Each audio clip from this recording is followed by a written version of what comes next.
I kind of a couple years ago. They did, And then over Jessica here, Brothers I one. switched It the was like the lowest camera. commission. And so, because that was the first deal that he did before. Nice. he And that's it. And it was like Wonderful. $2,500. Now we're done. The lot was. Yep, now we're done. He took over. Because waiting room's disconnected, So I got a check for re-recorded, $4. it's muted and. I was like, I need to frame this. It's Uh-huh. incredible. Yeah. It's incredible. The Love video it. I processing asked is- Landon, yeah. he's like, So, no, yep, we're good. because then our books would be off. It's like, okay. Nice, you did it. Yeah, well, I make First money. time, boom. Yeah, either that or Yeah. the longest. She got it. Oh, great job. It was all her. Yay. Either that or like the longest it took to process something. Right, yeah, I was like, Or not to process, like to cash. yeah, because it was closed like for. Yeah, I mean, seriously, it was before he It was a joined. long time ago, Yeah. and it just now went through. I mean, I'm glad he actually got his payment on. Love it. Yeah. Right, are you joining us? I've got a one-on-one with, one of my teammates, so I'm not able to. Sorry, Bummer. Maybe next time. maybe next time. Hey, Lindy, Are you guys recording it? are we recording it? We are. I think it Yes. said it was recording. We are recording. So, yay, okay, I will probably go back and watch you guys. I'll move up one so it doesn't like look like it. you have Thank enough you. students in frame. Sure, when it's gonna move up. Whim. We might have somebody else joining. I think it was I thought I was Yara. I doing think good. she might join. But- All right, what do you guys want to talk about today? Just absorb your wealth of knowledge. We have to have topics in order to have, I've got one top of mind. okay. You can hear us, Lindy? Yes, I can hear you. Can you hear me? Okay, which topic, Justin? Okay, so I'm doing fine in my lead generation and hitting the number of contacts, people contacted. And I'm doing fine in my numbers as far as appointments set. I Okay. feel like a good day, I can get one appointment, Okay, like per day with a solid lead gen block, I can get one appointment out of that. And that's about what I expect to get. Okay. And some days I get 2 in 30 minutes and some days none. sure. So like, I feel like I can average that if I just stay diligent about my lead generation. Okay, What I am stumped on, and it's just a new problem, but it is a problem, and I'm at that ceiling right now, okay, is that out of the last 4 days, I've had 5 canceled appointments. gotcha. And so there is something innately in there that I'm not doing or Mhm. value that I'm not adding. And it is, it's not gutting, but it takes the wind right out of your sails. Because Sure. you do all this other work to get there and then they cancel. Yeah, And it's not just purely ISA unseen clientele. I've been on their property and I'm going to go back for a second appointment to do to take the listing. And, I've shown my value to them, I think. And then they call and go, we're just gonna wait. okay, And I feel like 4 out of the last 5 days is not, I can't blame anybody else. I have to own that. sure. In a changing economy, a shifting everything else, I have to just own that. And now I'm here listening because I'm like, I have a problem somewhere. So do you feel like it's about 50-50 of they're canceling on the first appointment and then also you have some cancellations on the second appointment? Well, I traditionally take more buyers. Okay. But I've had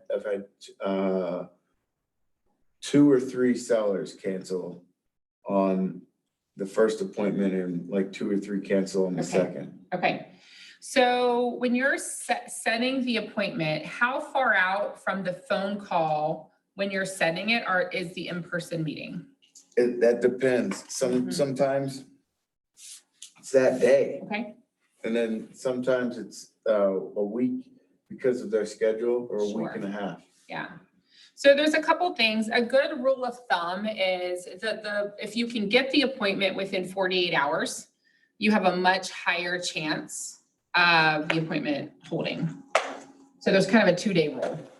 Try to get it within 2 days. Obviously, some people have things that come up. There's also some questions you can ask while you're setting the appointment that can be helpful. You know, especially with listings, it takes 2 people to sell, right? You don't typically have 2 people on the phone. Does that make sense? So if they're married, they're living with somebody, it takes both of them to sell the house. Yet you don't typically have both of them on the phone. And what we find sometimes is, you know, the wife or the husband gets off the phone, they tell their spouse what they're doing, and their spouse is like, nope, not doing it. And there's not a lot you can do at that moment because you haven't even had a chance to talk to the spouse. So just kind of a couple things. So if you can get it within 2 days, and how you do that is what you're like, okay, well, sir, I have time today at 4 or tomorrow at 2, which is better. Some of us can lead into those questions, you know, when's a good time to meet, right? Which is a great question, but they might say, well, how about next Friday? That's 10 days from now, right? And if you lead in with some direction on when you're expecting to meet, you can sometimes help speed up that process. The second question we're always asking are all decision makers, you know, who else is involved in the selling of the house? We would ask that on a buyer too, like who else is involved in purchasing the house? Hello. And so if you can have both, at least you get some familiarity, like are they the only decision maker or is there somebody else? So for example, if you're talking to a wife and she says, oh, well, my husband's involved. Great. When's a time that both of you are available for us to meet? So you want your first appointment to be with both of the decision makers, right? And you want some, you know, familiarity of who the decision makers are. And sometimes I even make like a little funny comment. I'll be like, well, we all know one person ultimately makes this decision. Who's that person here, right? It helps to know, like, am I talking to the person who ultimately would keep or cancel the appointment? The other thing is there's a closing script you can use. So after you've picked the time, all of that, you're like, great, I've got tomorrow at 2 o'clock set aside for you.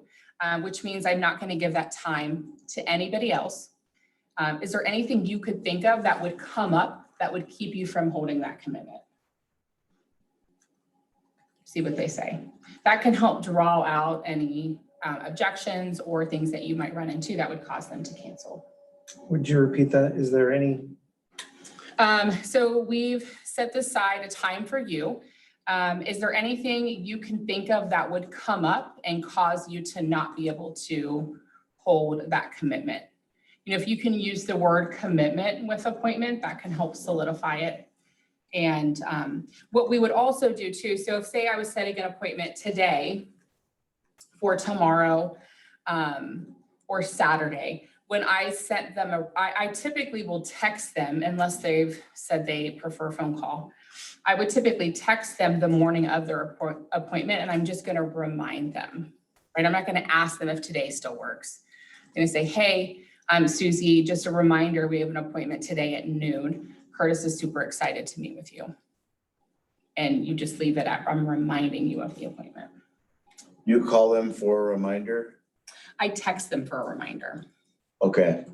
Yeah, I will call if I feel like, especially like, you know, if it's somebody who's more elderly, who's mentioned that they're not great with technology, I probably would call that person. But again, I feel like I had a higher, if you call, you open yourself up to them. Say no.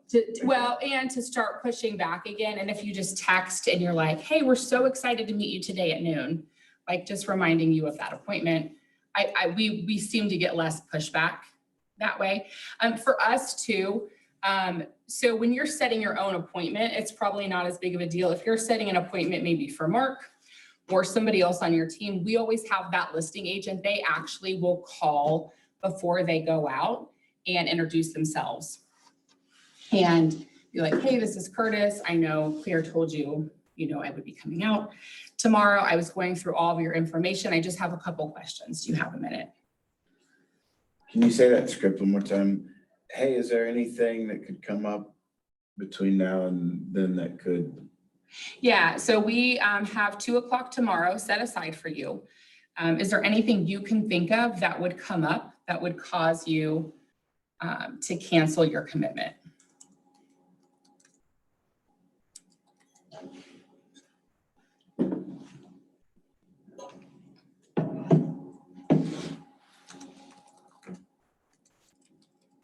Can we just ask questions? Yeah. I didn't know if there was a format. No, not really. So Justin had asked about, he said he'd had quite a few appointments that canceled before he could go out and meet with them. And then he also had a handful that we might circle back around to where he's already met with them. And then he goes out to the second appointment to get paperwork signed, and they've canceled that, which I don't have as much to comment on that. Jason actually might, he's probably experienced that from the agent side of people canceling like the paperwork appointment. But I mean, honestly, for me, I normally just, I try to come from a point of value. What can I do? What can I do to make sure I show up as the agent that you need between now and whenever we go on the market? And then I'm making a list of all the things that they need help with. And when I do that, they rarely, when I come from value, they rarely cancel. really push back, yeah. So. Yeah. Unless it's, I will say, you have those that you struggle to get rapport with. Like those are the ones. Yeah. If I have it happen, that's usually the ones that it Yeah. does. And Justin had brought that up, he's like, I feel like I'm showing my value. And that's probably what I would go back to is you might have missed something. It can, a lot of times it can come back to asking questions. I think we might've talked about this last month when we met, like we can assume a lot, right? I was talking to my team this morning, we hear that objection, oh, I'm waiting for the market to whatever, right? Well, we automatically in our mind assume what that means to them. And the truth is it means a lot of different things. And so one of the ways we really show our value is to making sure we're taking what they said and we're asking another question about it. Oh, well, like what do you mean by the market, is kind of crazy. Like, what does that look like to you? Or what would a stable market look like to you? And using questions like that to build rapport, because that's what's going to help you solidify the relationship. People just want to they want to be heard, right? They want to be heard and valued. And we do that by asking really good questions. I know I feel valued when people ask me questions. I like it. We like to talk about ourselves, right? We like to talk about what's important and what we want to do. And so, you just turn that around. Claire, I was going to ask, when you guys go, so Justin was saying he's taking the second appointment and that's what's getting canceled on him. For our team, our expectation is at the first appointment, the paperwork is signed. So I guess, Justin, my question would be also to you, like, is that not your expectation? And Claire, what's the expectation on your guys' team? Is it you are going to sign paperwork or you are going to establish a relationship on the first appointment? Yeah. What's your take on that, Justin? So if I'm going, then that means it's a listing, right? So the first appointment is I go out and look at the place and then come back, run CMAs. And then the second appointment, I go back out for the signing of it. And that's how we do it. Yeah. That's just how I've grown up to do it. Yeah. I would say we're a little closer to Lindy. Our expectation is always to sign paperwork. The reason the expectation is so hard on the first meeting is as you're learning, you're never guaranteed a second meeting, right? Anytime you have to go back to calling them or meeting them in person, like you're never guaranteed to get back in front of them again. So our expectation is that the paperwork is signed or there's a on paper commitment for a second in-person meeting. Yeah, and I would say we have about a 95% sign rate on that first appointment. Like if we are going out there, we have already done our CMA, we already know what we're going to price the house. We are going out there with the intention that we are walking away with that listing and we are scheduling photos. And that's our next call is here's when photos are scheduled.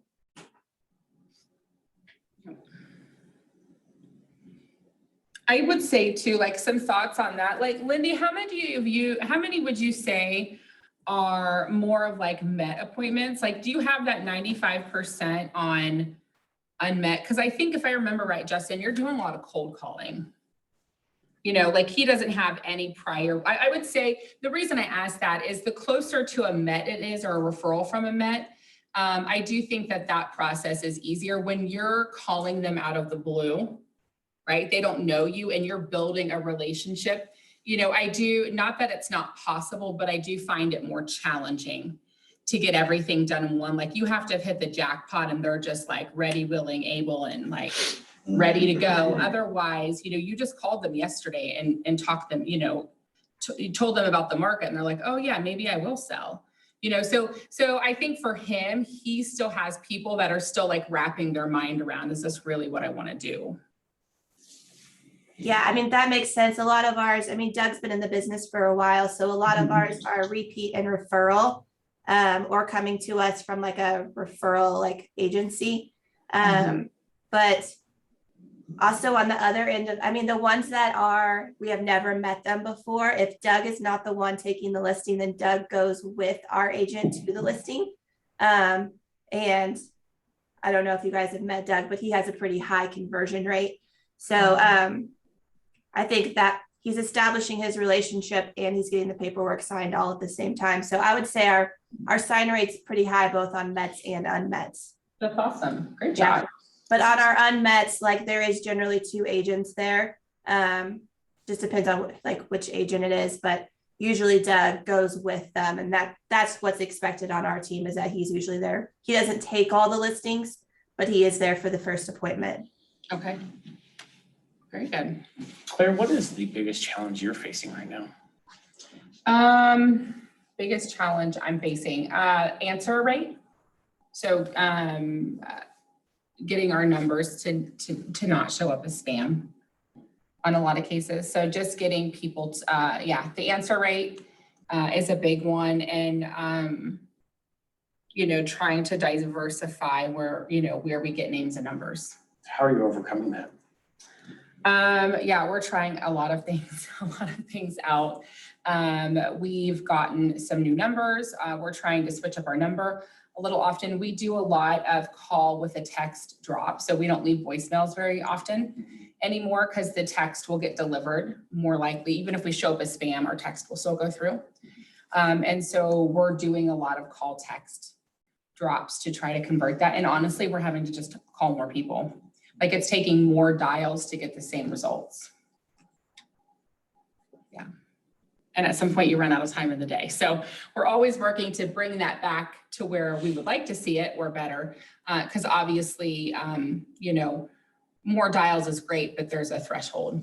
You know, there's only so many hours in the day and there's really only so many hours you can respectively be calling people. How many dials does it take to get a contact? We're averaging, it depends on if the ISA is in a colder lead source. If part of their day is like prospecting in the older part of the database, they're somewhere around 2 to 250 dials for about 35 to 40 contacts. So what is that?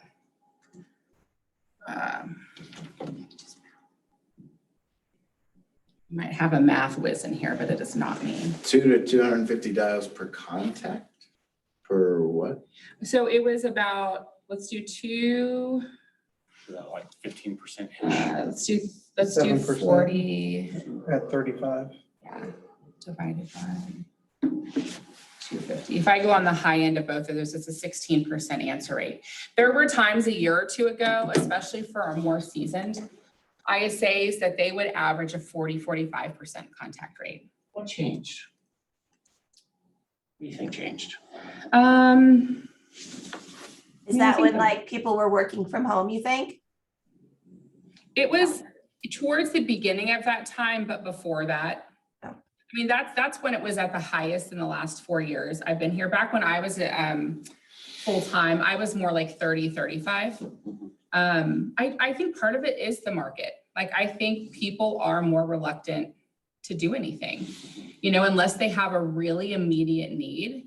You know, some of them are happy to just kind of wait things out. And so I think it's just you're just having to work a little harder to find people that are actually motivated, and people that are motivated but feel they can't move right now. Like, those are the people we can help, right? The ones that have a need but just think it might not be possible. those are the people we're having the most success with because we can help move those people forward. If you don't really have a need to move, then there's not a lot to make people want to move in this market. What's the top objection you get? Wait for the market to slow down. How do you overcome it? What's a slow market look like to you? Just get clarity. Yeah, you got to get clarity because it's what we're learning is it's different for everybody. And then, so you have to figure out what it is. We talked about this last month. You have to figure out what exactly part of the market do they want to slow down? And then sometimes we have to ask for permission to educate. You know, we actually are seeing that that's not the case. You know, do you have 5 minutes that I can tell you about that? You know, and we ask for permission to give them some information. Yeah.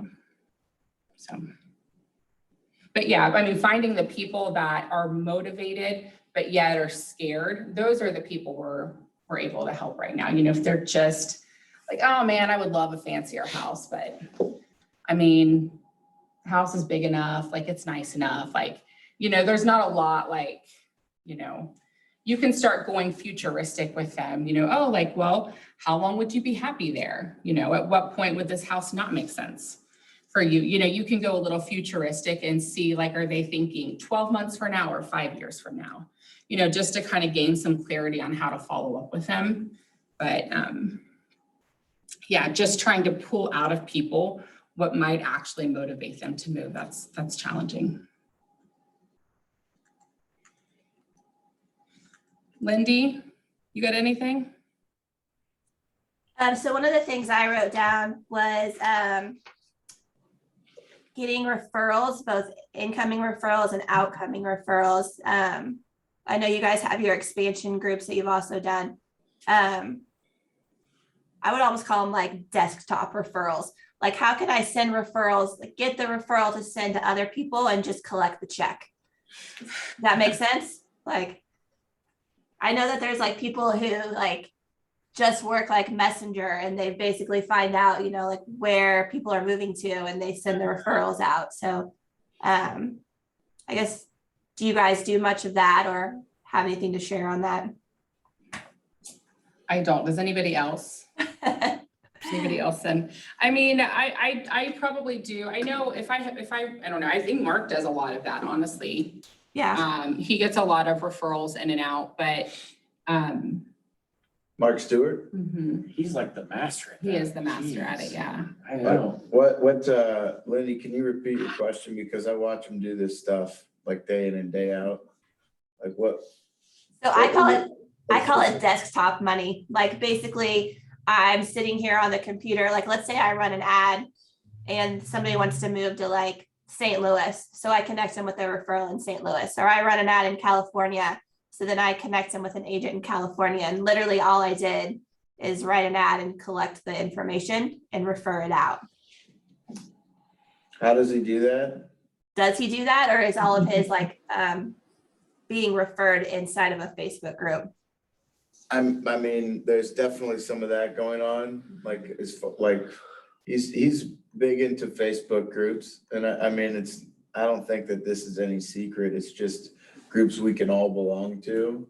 Some of them you can't belong to for whatever reason, but I think a lot of them he just keeps his nose to the ground on that and is quick to the speed to lead.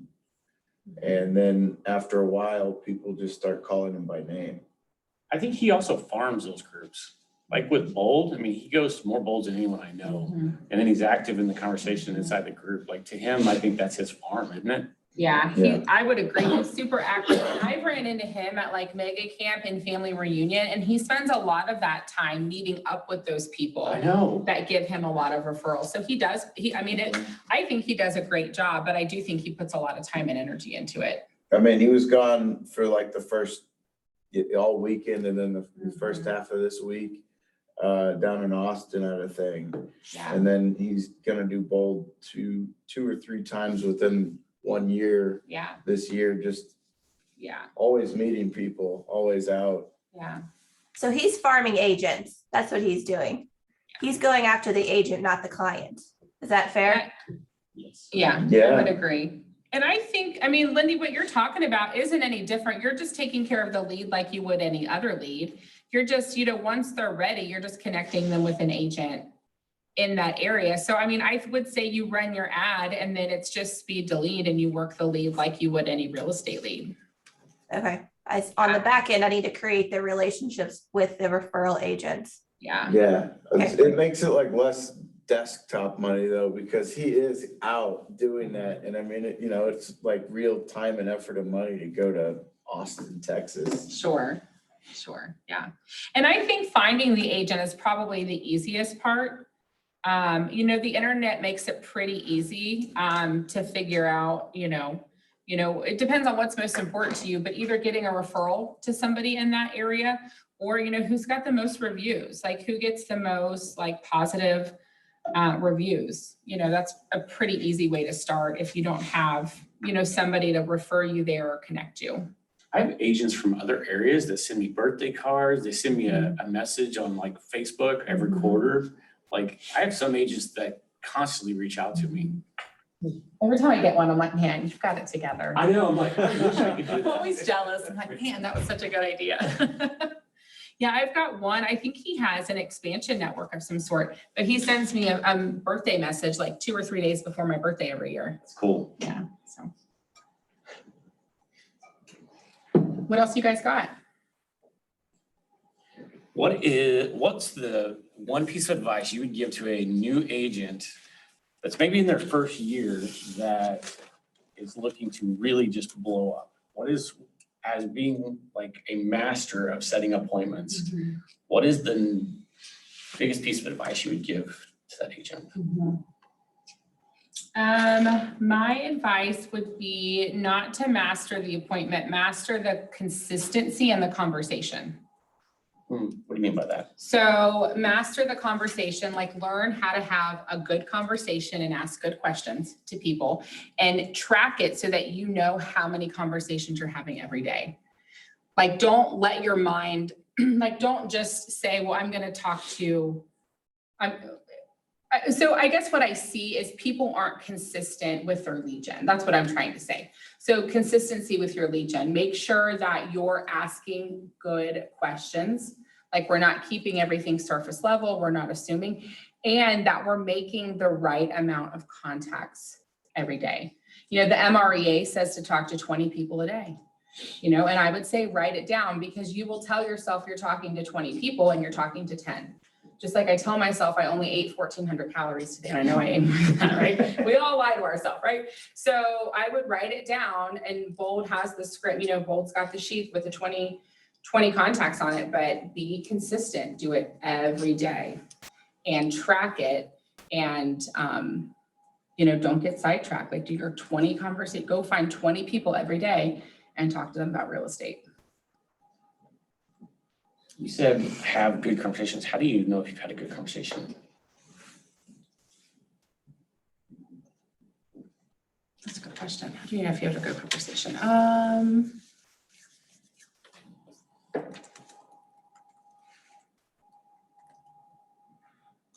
I guess ultimately you would know when you start getting people moving forward with you. Either you're getting a referral or you're getting some sort of agreement to work together in some capacity. I think when you've been doing it enough, like for me,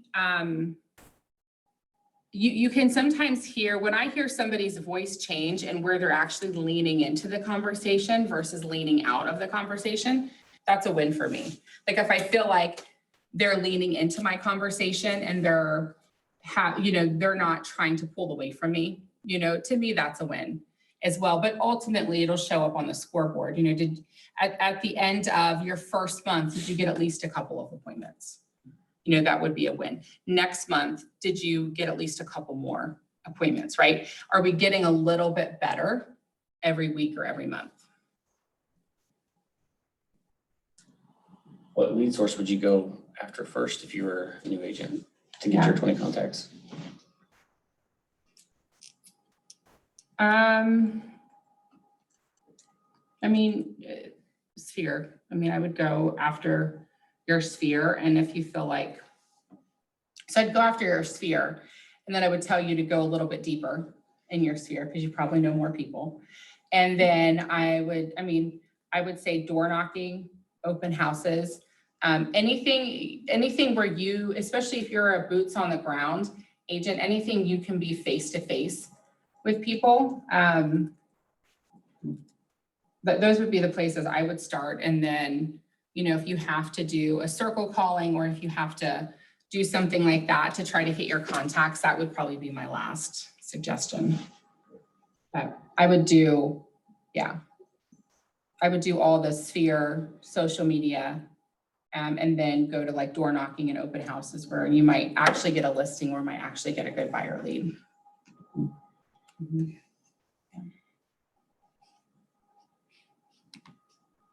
Got anything?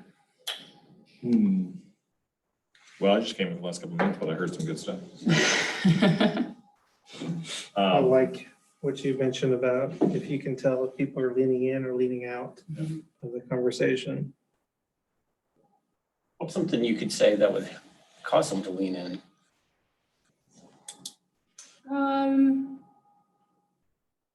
don't know if I don't know if there's not a specific thing you can say. I think it's when they realize that you're trying to help them and you're not trying to sell them. When people realize you're not just trying to sell them, they'll start to lean in a little bit, and it comes with asking good questions. And we listened to a call this morning, a lady had a bad experience selling her house and she took it off the market and, oh my gosh, I'm so sorry to hear that. Tell me what happened, how did that affect you? And it's asking questions like that, going 3 deep, right? If you can ask 3 good follow-up questions to everything that, and when I say follow-up questions, you take what they say and you ask it again, like, oh, I'm so sorry, to hear you have a bad experience. Tell me about your bad experience, right? If you can use their words and follow up with another question, that's when you start getting that lean in. And whether you get an appointment or not, it always felt like I at least made an impact on them, and they would remember me when I called them again in a week. So that was always, so that's what I try to teach people a lot, is building that rapport, right? We want people to stay with us for forever. And I can teach them all the real estate scripts in the world. And I find it 10 times more valuable to teach people how to have a good conversation with somebody than 20 different real estate scripts. And they can use that anywhere. Really interesting. And I'm just curious what the thought process behind it. So you said as a new agent, your advice would be to call your sphere, door knock, do open houses, find ways to get in front of people. So what would be the rationale with having the lead sources being to get in front of people rather than to call people? Well, because they're an agent, not an ISA. If they were an ISA, I would say phone call. But if they're an agent, obviously you're converting people a lot of times face to face, maybe over the phone first, but then face to face. So I think your lead gen should be a combination of both. I think that's really interesting. I think so many times we just talk about the phone call. Yeah. Well, and the cool thing, if you want to get really technical with it too, right? If you get them face to face, it's an automatic contact. They heard you, they know why you're here. Phone call, it could take a little bit longer, but so for my ISAs, it's opposite, right? They're mostly on the phone. Yeah, they will go do open houses, or they'll go to the mall and talk to people. Sometimes they just need to get out of the office space. So for them, it's a little opposite, where they're 80% on the phone. But I do encourage them to go do things in person too. A lot of them had jobs where they were more face-to-face previous, and they miss it to a certain extent. And so I've got 2 ISAs that are holding open houses together this weekend. So they want to go do it. What is your protocol for following up with people? Like, do you do it every day? Do you text, email, and then wait a day, or what's that? Somebody kinda that look like? hasn't responded or somebody that's responded and has a timeline? Like, let's say just a Facebook lead or a Facebook ad, that lead comes in, Non-responsive. right? Yeah. I would do two different things. If you have a really killer smart plan that's dropping text messages and or voicemails to them, you know, those are a passive lead. So a lot of the people in the industry are now saying, well, a passive lead, you should treat more passively, right? All they did was register on your site. They didn't ask you to call them. They didn't any. So to lead with these smart plans, that will drop text and voicemails on them and give those. So like for us, a lot of times those are going to run in the 10 to 14 day period. Then we're going to start calling them. I will say with the market switching, we've switched it up and we're trying different things to see if maybe that's too passive. Like maybe we need to be more call heavy to start. And we're not necessarily seeing better results. But if you don't have a smart plan running, a really good smart plan, then I would call or text them every day. And I would probably rotate it for 10 business days. How many calls does it usually take to get them on the phone? Anna just posted this stat again. I think it's the old stat, and I think what she posted was the same number, but it was the average is it takes on average 6 calls to get an 80% answer rate. I don't see an 80% answer rate personally at 6 calls, but that is what, obviously we live in one small part of the country too. Like that's what she's saying is industry standard, and she's pretty good about where she gets her stats, but it's 6 calls is historically the number that gets you the highest percentage of an answer rate. So that, and typically that would be 1 call a day for 6 days, which I never did because I didn't like to call. I didn't make prospecting calls on the weekend. Like I would take calls, didn't make them. So I was did it for 5 days and then sometimes the next Monday. But, and then like for us, they still go into an area where we're going to prospect. It's not like we ever forget about them. They still have a plan running on them. They're going to get stuff dripped to them. And we still might call them, but we're going to lay off the every day. Claire, when you're making those 6 calls, is it coming from the same number? Yep. Okay. Yep. Those first ones typically are, sometimes I'll switch it up. So I would be more likely to switch it up like on a nurture that might be ghosting me. Then I might try like from a different phone number to see if I get a different response. But yeah, on those, we're using the same phone number typically. And all of your numbers are 417? Mm-hmm. Okay. Yeah.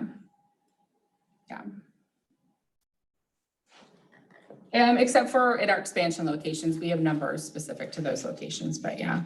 But here we would call with local numbers. So when you do have someone that is responsive, do you set your follow-up based on your process, or do you ask them when you need to follow up based on their timeline? Mm-hmm. It's a good question. It's based on their timeline. So we would, it depends. Sometimes they're like, well, I need to buy in 30 days. Okay, now our timeline's 30 days, right? But if we're unclear on what their timeline is, we're going to ask them like, hey, it seems like you're about a year out. Does that seem right? And they'll say yes or no. Great. When's a great time for me to follow up again? And a lot of times they'll be like, well, I'm buying in a year, so call me in like 10 months. Well, we're typically going to cut that time in half. So for a buyer, we're going to cut it in half and we're going to start our follow-up there. But that would still be about a 6-month out person. So at 6 months out, we're only calling every month until they get to 3 months. And then we're going to call every 2 weeks till they get to 30 days. And then we're going to call, every 3 or 4 days, almost every week. So it kind of stair steps like that. But with buyers, a lot of times once buyers start looking, their timelines can be cut in half. Sellers, it's more like 70%. Yeah, we try to kind of bridge that gap a little bit.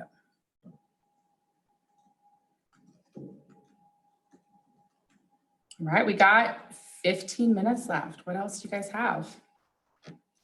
What was something that the Adam Melinda did that was really great when you first came on? They got me a coach. Love the plug from Maps. Yeah. It being on a team, I don't know if some of you might not know or may not remember, but there wasn't any other ISAs. And so having somebody to kind of guide and help me not make so many mistakes was helpful. I mean, I didn't know scripts. I didn't know industry standard stats, I didn't know any of that. And so I'm not saying you have to have a coach, but if you don't have anybody that knows the role well, and you wanted somebody in that role, like the $1,000 for a coach is well worth it if you have a coach that knows that business. They also got me a headset pretty fast. That was nice. I got my hands back. So I enjoyed that.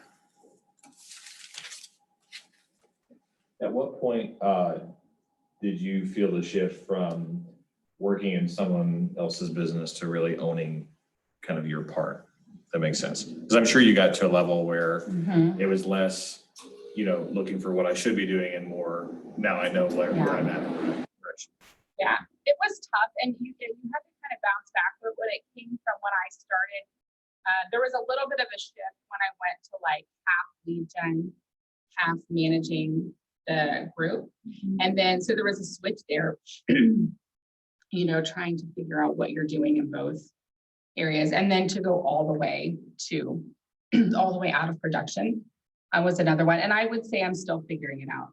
Like I still fail every day and realizing I missed something or wasn't paying attention to something. And sometimes sit at my desk and not quite sure what I'm doing next. Like, I don't know. There's so many things. I don't know which one to focus on. But I would say both of those were really, really tough times. And they were tough financial times because you're moving from production, to management. And so, balancing, where a lot of your commission was coming from production to balancing it out and shifting it the other way. It was definitely a juggling act to make sure like my family didn't notice the change. Would you recommend someone to take Hannah's class? She's got the 2 separate classes. Yeah, I would.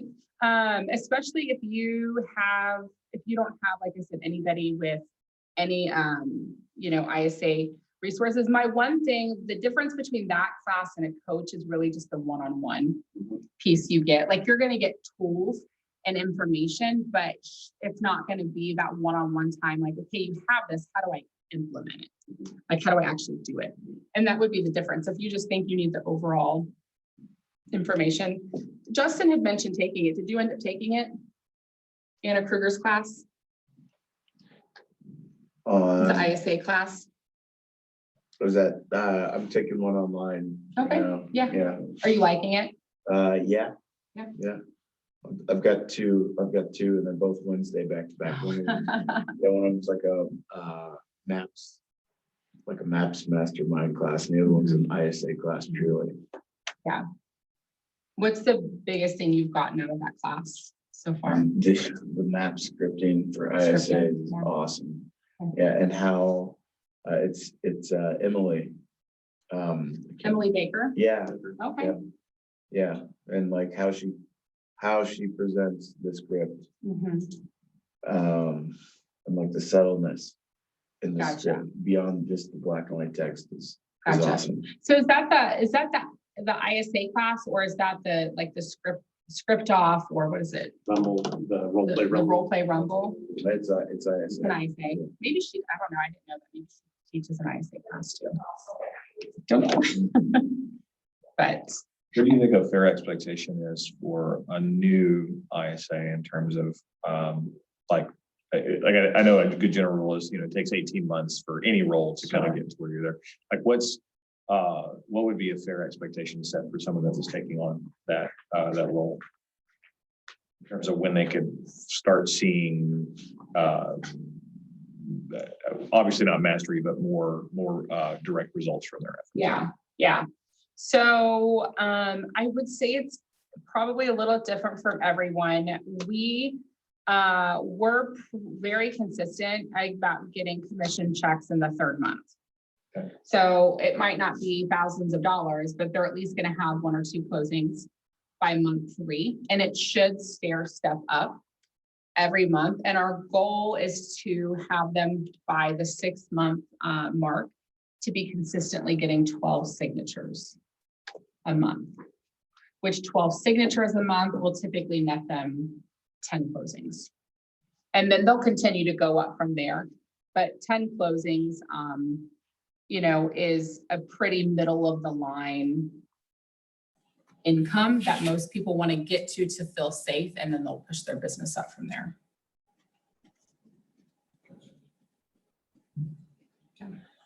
But I don't, trying to think, I don't have Ashton here. She may still come down here in a minute. She had to go run and open a house, but I don't know if they see something similar. I don't know if you know if they see something similar like that, or what you've seen with your ISAs in the past.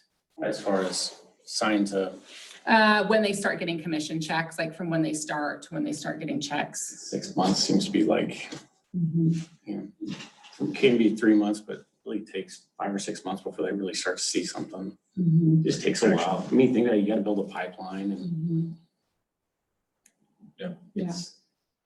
it's a tough role to get started, Mhm. like to be in on the. Well, that's why I asked, because I figured it was about like double of what you'd expect for an agent role coming out Yeah. in terms of getting in, because it just feels like you're less face to face, right? We start, a lot of our ISAs are starting on colder things. And we do pay a higher percentage for outbound prospected listings, which doesn't increase the unit number, but it does give them a higher commission check, which actually has really seemed to benefit our new ISAs a lot, because even if they have 3 closings, you know, they might be at double what a normal ISA closing is. So at least financially, it can help kind of bridge that gap, because a lot of your online leads, you mentioned Facebook, you know, if you're running PPC ads or like the ads Lindy was talking about, a lot of those are traditionally a 12 to 18 month lead. You'll get a handful that are ready now, but a lot of them come later on. And so that can kind of help bridge the gap a little bit. But I have a couple ISAs that have been here almost 6 months, and they've got about 10 or 12 closed and pending on their tracker. So, Is that What 20 does- 10 or 12 total so far, or like kind of? yeah. Okay. Yeah, it's just spread over like the last 3 months. So they've got checks starting in month 3 and then by month 6. So they've got, I mean, what is that? Probably averages like 3 or 4 a month for those first couple months. How are ISAs compensated? Are they salary with bonus, or how does that work? I've seen it both ways. I've seen it be purely bonus. I've seen people do it on appointment set or appointment held or appointment signed or closed. We do a salary plus a commission.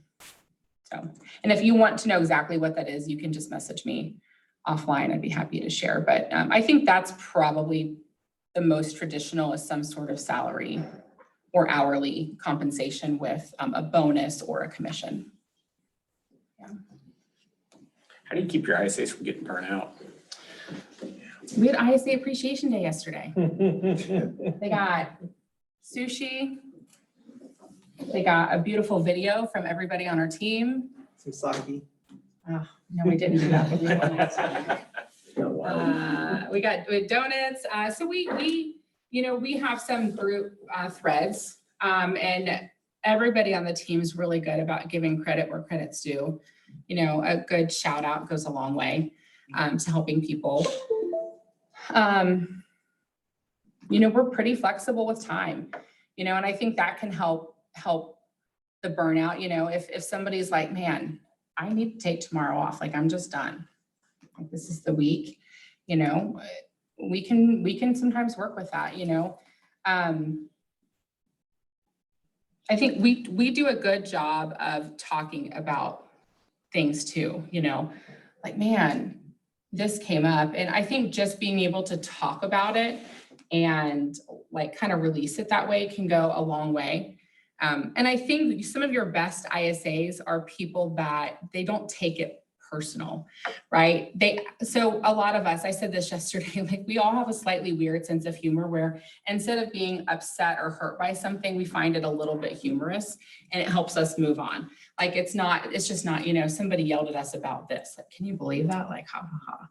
You know, like it's just not, we don't take it and hold it in. And, you know, the bigger our team's gotten, the easier I think that gets because you have so much camaraderie with people. Like you're not, being a single ISA, I think is a tough job. You're on an island. You're on an island, you know, and it is tough. And, you know, for us, you know, having more people helps. And that was the hope with the mastermind too, you know, being able to meet and talk to other lead generators in the area and hopefully build some camaraderie and people to talk to and bounce things off of can kind of help with that island feeling. So, yeah. What's the toughest part of what you do? What I do? I think balancing having enough leads and having enough people. That's the toughest thing. And I don't remember if somebody here mentioned this or if I heard it upstairs before I came down. They're both equally hard to find, leads and people. Neither one are easy. They both take a lot of lead gen on their own. A lot of meeting with people and calling people and trying to find good people and, you know, quality leads. How many ISAs do you have? I have 13. We have 7 here and I have 6 in Wichita. Claire, your role has obviously changed, and I don't know if I have talked to you since, but what's your day-to-day, like, what's your role now, I guess, is what my question is. Like, what's that look like for you? Because are you not calling? Okay, so what are you doing now? I'm still calling, but I'm calling more for talent. I'm helping bring on our new locations. I do one-on-ones with all the ISAs. I do them with leadership. And I do a lot of, you know, looking at the numbers and just trying to make sure, like I said, we have enough people and we have enough leads so that everybody can get to their goal. Okay. Yeah. So it's a little different. Yeah. All right, guys, we are out of time. Well, thank you, Claire. Yeah, thank you. welcome.